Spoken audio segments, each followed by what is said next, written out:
we tend to just view the Western states as heirs of Rome. But in the East, Byzantium could be considered to be the more true successor of Rome, given that it retained much of the original Roman administrative infrastructure.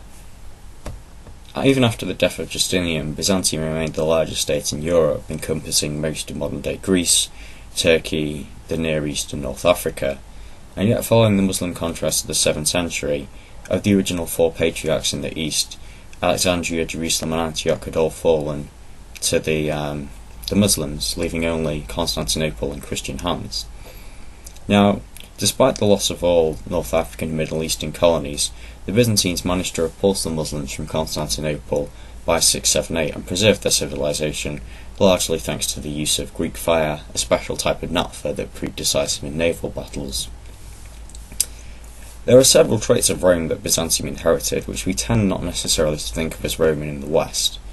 Perhaps the most distinctive of these traits were a taste for monumental architecture, as evidenced in the Cathedral of Holy Wisdom, the Hagia Sophia, which you can find in Istanbul, or was previously known as Constantinople today, and the subordination of church to state. The Patriarch of Constantinople was always subservient to the emperor, much like in ancient Rome, and internal intrigue.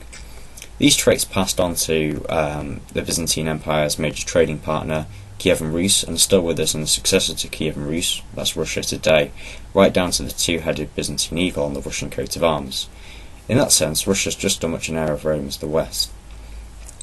Now, following the closure of the Academy by Justinian in around 525 AD, the Byzantines didn't do much original work in philosophy.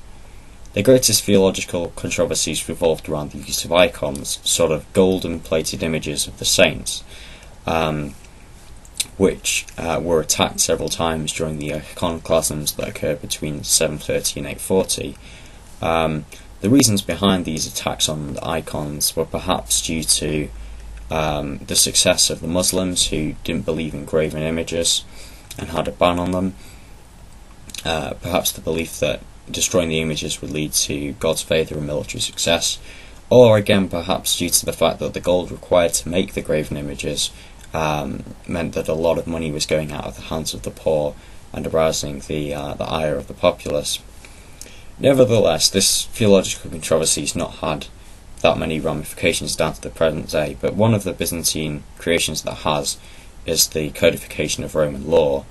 Thanks to Justinian codifying the law, Byzantine law forms the basis of most legal codes in non-Anglophone countries across the world today, which got there largely due to Napoleon and the subsequent colonial empires in Europe.